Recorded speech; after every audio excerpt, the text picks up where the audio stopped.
If you want to sound more advanced in English, stop saying almost. Learn the advanced options I'm going to share in this English lesson. And I am Teacher Prix, by the way. And if you want to learn how to talk to anyone, anywhere, anytime, I know I can help you. Make sure to subscribe.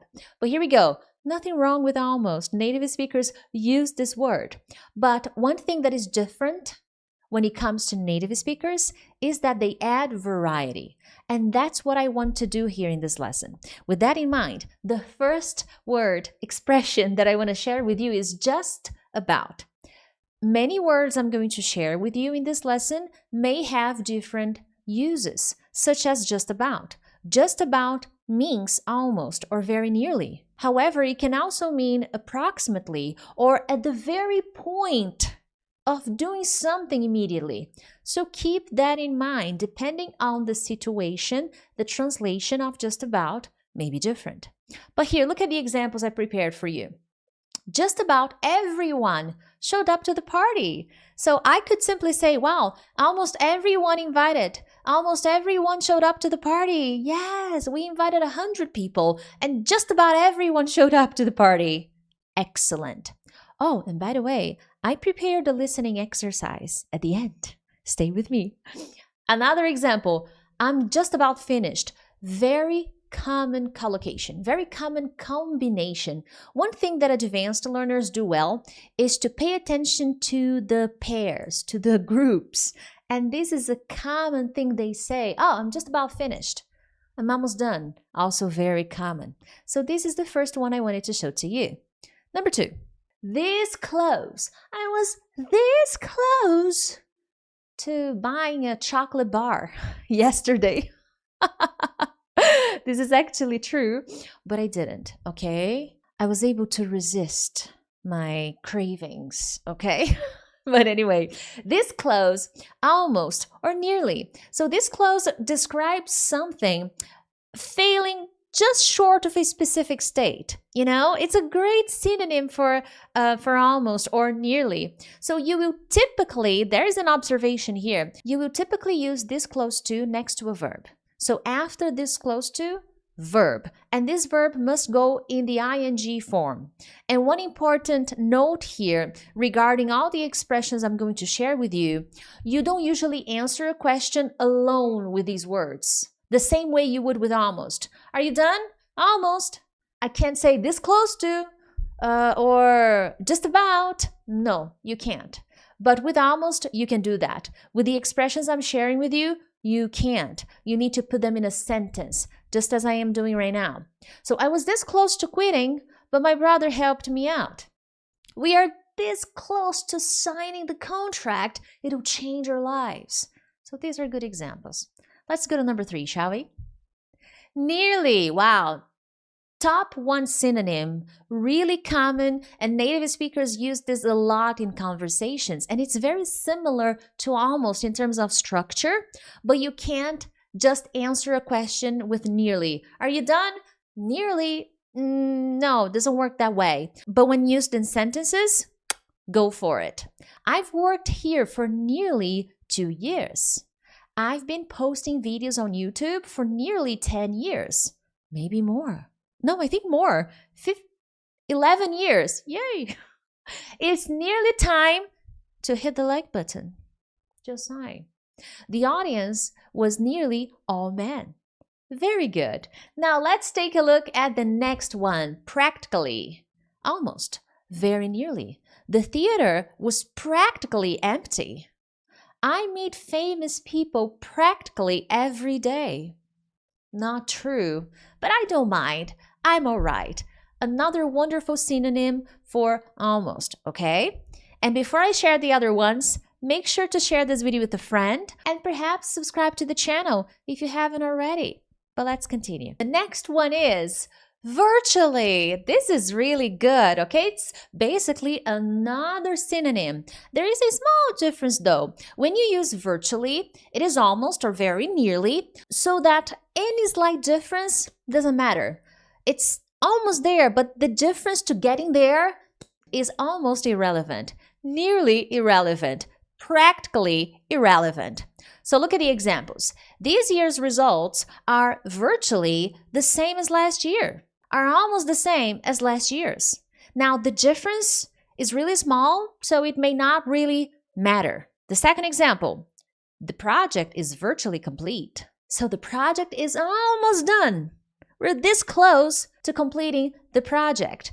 And the things we still need to do are not so important. The difference to achieving completion is so small that it's irrelevant. So that's the idea of this one. And the next one is on the brink of. This is an idiom. And idioms may have different translations, as I mentioned at the beginning of this lesson. And this is one of them. On the brink of means almost, okay? Nearly. But it also means you're almost in a very new, dangerous, exciting situation. So that's very common. Scientists are on the brink of making a major new discovery that could cure cancer. Just adding more information. So they are almost discovering the cure for cancer. So they are on the brink of discovering the cure for cancer. I hope so. It would save so many lives. Another example, some bird species are on the brink of extinction. So they are almost becoming extinct. This expression is very common in these situations, something dangerous or new, exciting, coming, almost there. That's the idea. Now, are you ready for a listening comprehension? Let's get to it, shall we? So I enlarged the image a little so that you can see it better, okay? And the idea here is to complete the sentences you're going to listen. Please turn off the subtitles, okay? Let's make this challenge fun. And if you use subtitles, it's not really a listening exercise, okay? One important thing, you don't need to understand everything. The idea is to practice. This is what I call micro-listening practice. It is something I do with my students in my programs, and I target really specific activities and goals and vocabulary. Here I'm just doing something to test what you saw in the lesson. We talked about different ways to say almost, and that's what I'm going to be testing here.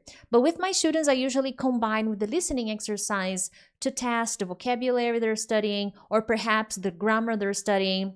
But anyway, let's get to it. As you can see, there are 11 sentences. The first one, I thought I, who lived in this. All right. Number 2, we are this thing up. Number 3, the empty. Number 4, I feel I am on. Number 5, to get information out of that region. 6, oh, and then you have to complete it. 7, I, back at the gas station. 8, I'm. 9, we are of here. 10, that's picture that hangs in the clubhouse. 11, you, every nuance of every. There you go.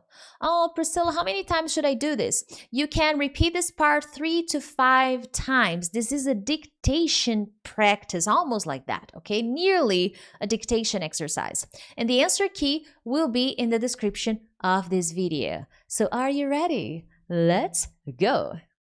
I thought I knew just about everyone who lived in this building. We are this close to locking this thing up. The savings account is nearly empty. I feel I'm on the brink of success.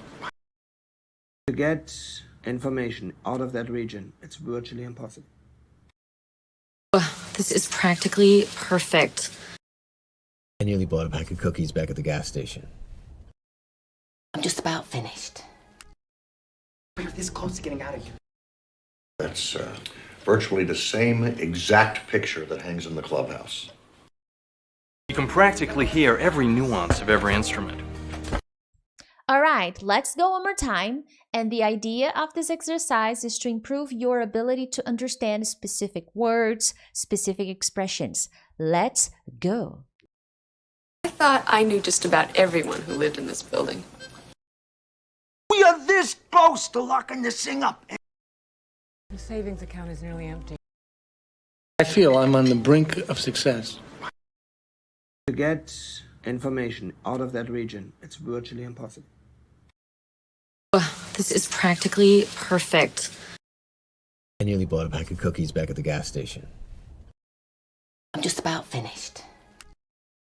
We're this close to getting out of here. That's virtually the same exact picture that hangs in the clubhouse. You can practically hear every nuance of every instrument. Excellent, guys. You can go back and listen a few more times. But other than that, if you can support the channel by sharing this lesson with a friend, I would really appreciate it. Other than that, I'll see you in the next one. Bye.